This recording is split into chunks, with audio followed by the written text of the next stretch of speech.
بسم الله الرحمن الرحيم. اللهم إني أسألك برحمتك التي وسعت كل شيء وبقوتك التي ظهرت بها كل شيء وخضع لها كل شيء وذل لها كل شيء وبجبروتك التي غلبت بها كل شيء وبعزتك التي لا يقوم لها شيء وبعظمتك التي ملأت كل شيء وبسلطانك الذي على كل شيء وبوجهك الباقي بعد فناء كل شيء وبأسمائك التي ملأت أركان كل شيء وبعلمك الذي أحاط بكل شيء وبنور وجهك الذي أضاء له كل شيء هم باهم يا نورا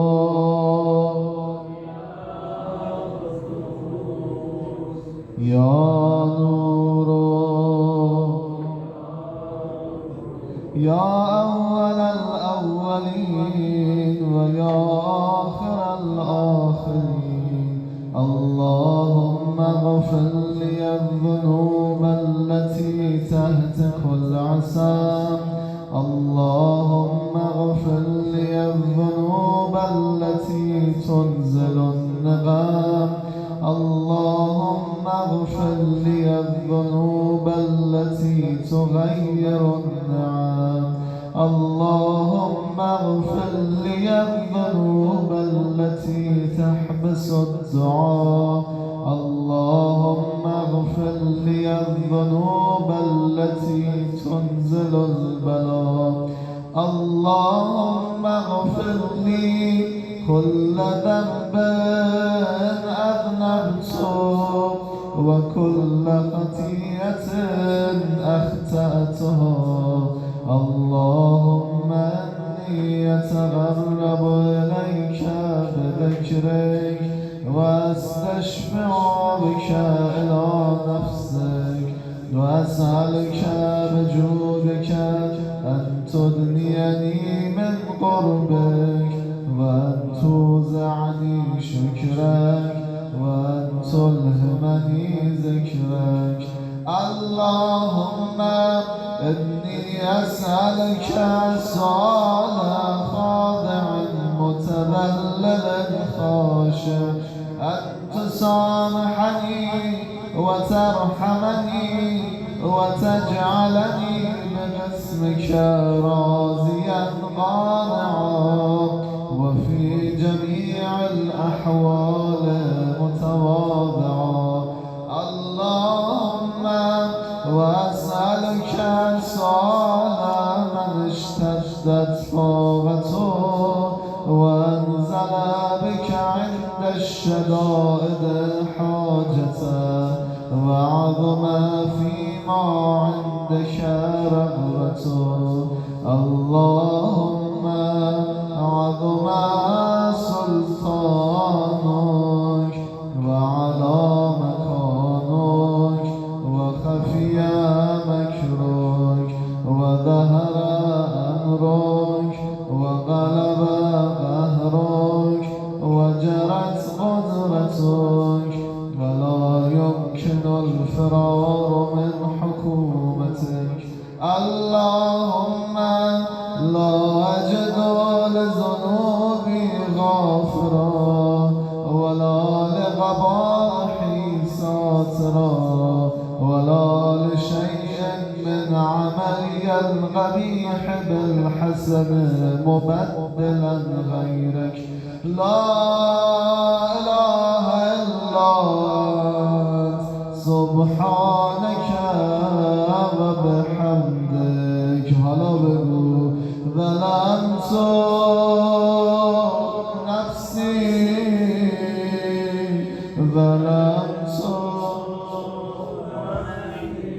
وتجرأت بجهلي وسكنت إلى قديم ذكرك لي ومنك علي. اللهم مولاي كم من قبيح سترته وكم من فادح من البلاء أبلته وكم من عثار لغيته وكم من مكروه دفعته وكم من ثناء جميل لست أهلا له نشرته. اللهم عظم بلائي وأفرت بي سوء حالي وقصرت بي أعمالي وقعدت بي أغلالي وحبسني عن نفعي بعد أملي وخدعتني الدنيا بغرورها ونفسي بجنايتها ومثالي. يا سيدي فأسألك بعزتك ألا يحجب عنك دعائي سوء عملي وفعالي ولا تفضحني بخفي ما اطلعت عليه من سري ولا تعاجلني بالعقوبة على ما عملته في خلواتي من سوء فعلي وإساءتي ودوام تفريطي وجهالتي وكثرة شهواتي وغفلتي. وكن اللهم بعزتك لي في كل الأحوال رؤوفا وعلي في جميع الأمور عطوفا. دست بيار ولا إلهي وربي من لي غيرك إلهي.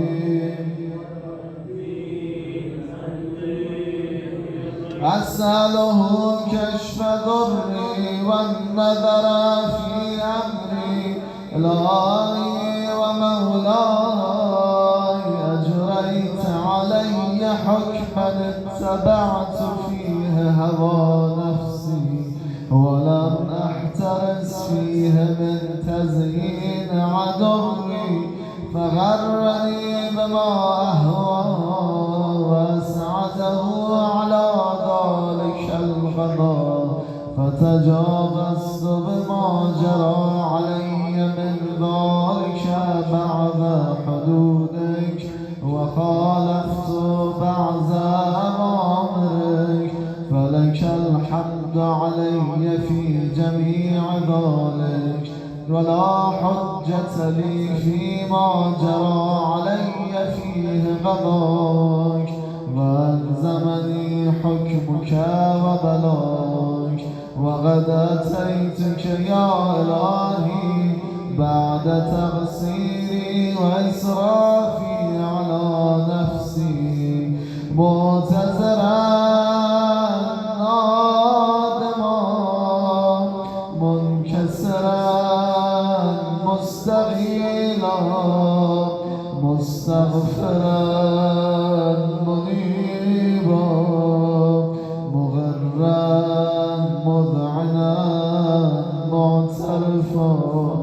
لا أجد مفرا مما كان مني ولا مفزعا أتوجه إليه في أمري غير قبولك عذري وإدخالك إياي في سعة رحمتك. اللهم فاقبل عذري وارحم شدة ضري وفكني من شد وثاقي. دستو بیار بالا یا رب ارحم ضعف بدني يا رب ارحم ورقة جلدي ودقة عظمي يا من بدأ خلقي وذكري وتربيتي وبري وتغذيتي هبني لابتداء كرمك وصالف بر شابي يا إلهي وسيدي وربي أتراك معذبي بنارك بعد توحيدك وبعد من طوى عليه قلبي من معرفتك ولهج به لساني من ذكرك واعتقده ضميري من حبك وبعد صدق اعترافي ودعائي خاضعا لربوبيتك هيهات أنت أكرم من أن تزيع من ربيت أو تبعد من أدنيت أو تشرد من آويت أو تسلم إلى البلاء من كفيته ورحمت وليت شعري يا سيدي وإلهي ومولاي أتسلط النار على وجوه خرت لعظمتك ساجدا وعلى ألسن نطقت بتوحيدك صادقا وبشكرك مادحا وعلى قلوب اعترفت بإلهيتك محققا وعلى ضمائر حوت من العلم بك حتى صارت خاشعا وعلى جوارح سعت إلى أوطان تعبدك طائعا وأشارت باستغفارك مذعنا ما هكذا الظن بك ولا أخبرنا بفضلك عنك يا كريم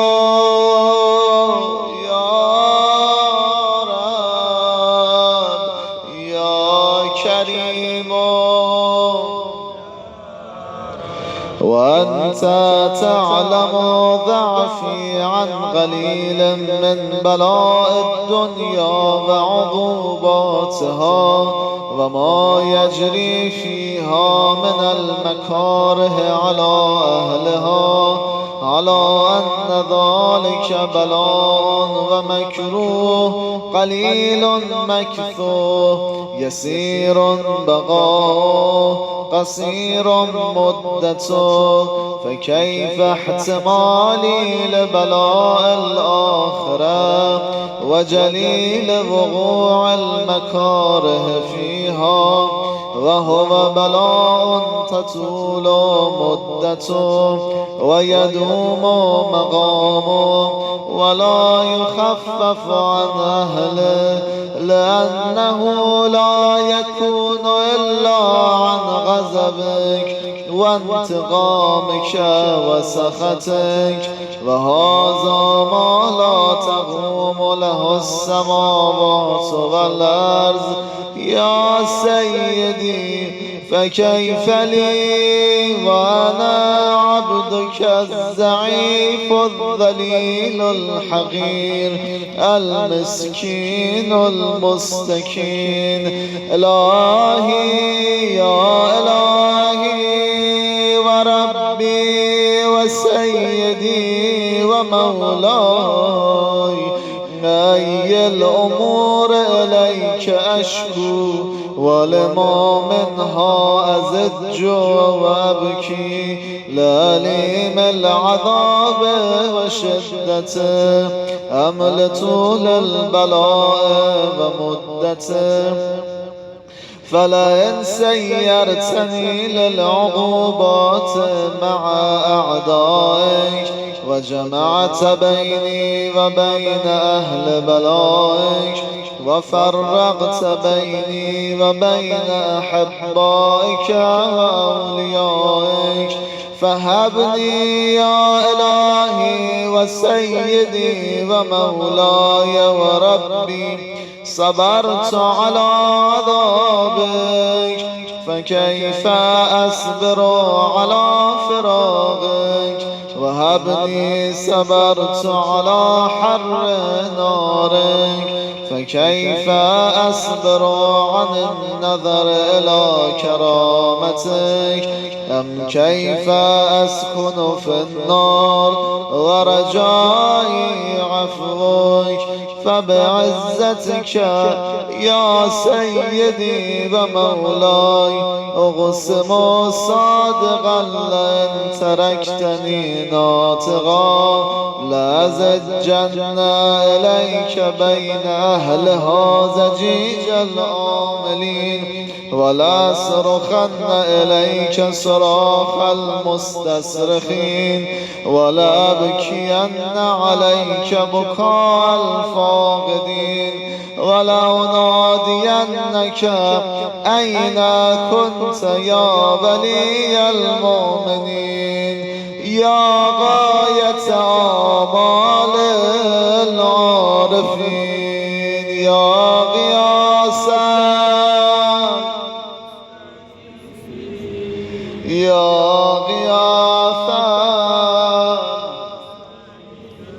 يا حبيب قلوب الصادقين ويا إله العالمين. أفتراك سبحانك يا إلهي وبحمدك تسمع فيها صوت عبد مسلم سجن فيها بمخالفته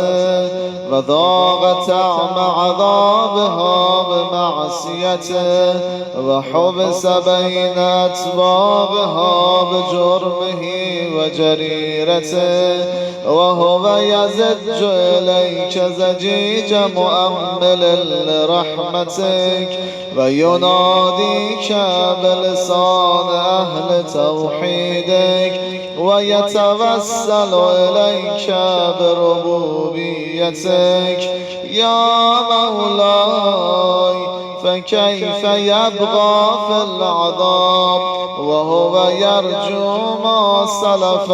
من حلمك. أم كيف تظلمه النار وهو يأمل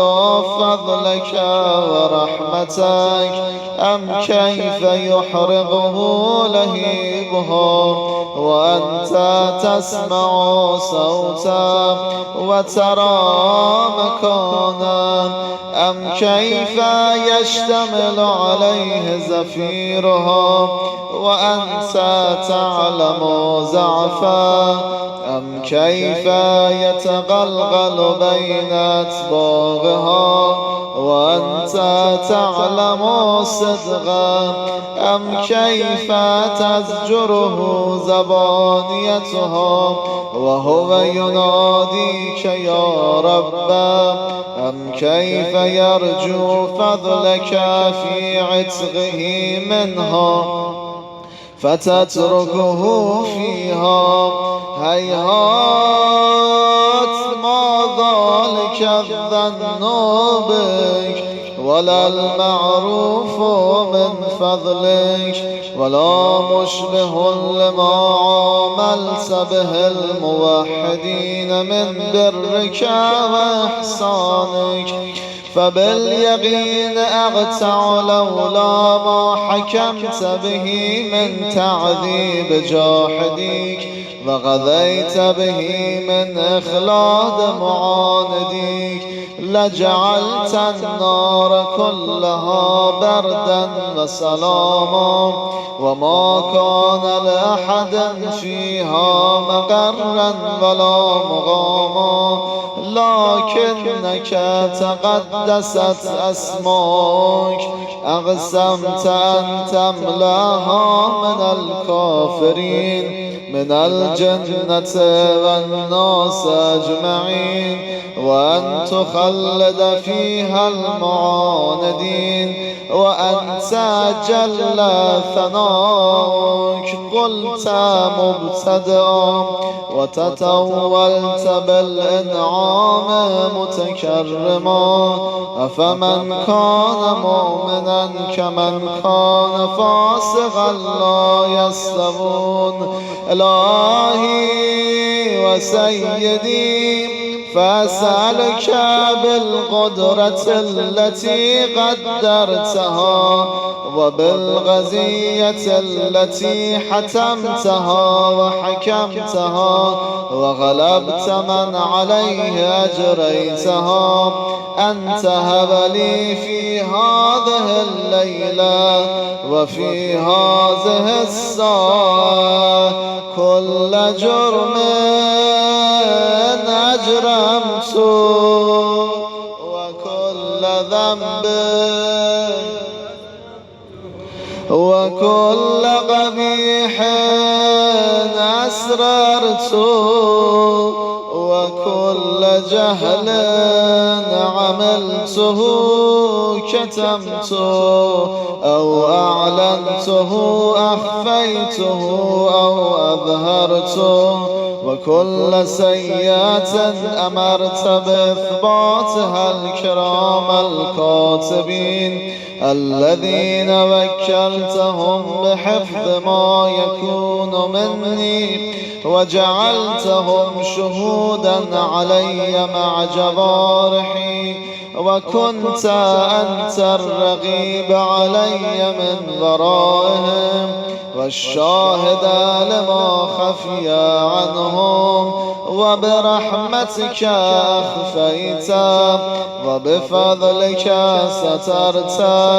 وأن توفر حظي من كل خير أنزلت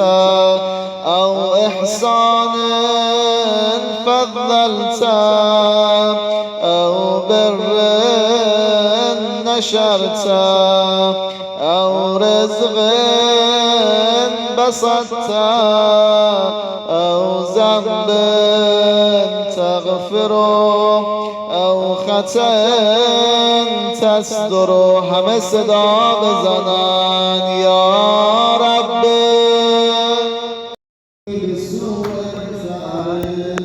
ومن كادني فكر واجعلني من أحسن عبيدك نصيبا عندك وأقربهم منزلة منك وأخصهم زلفة لديك فإنه لا ينال ذلك إلا بفضلك وجد لي بجودك واعطف علي بمجدك واحفظني برحمتك واجعل لساني بذكرك لهجا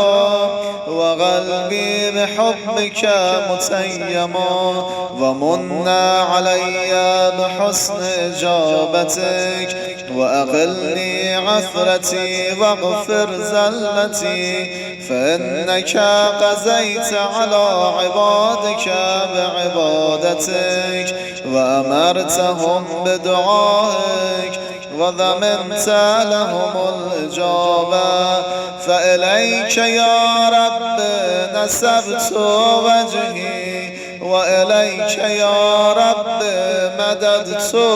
يدي اینجا دستاتونو بیارید بالا فبعزتك استجب لي دعائي وبلغني مناي ولا تقطع من فضلك رجائي واكفني شر الجن والإنس من أعدائي يا سريع الرضا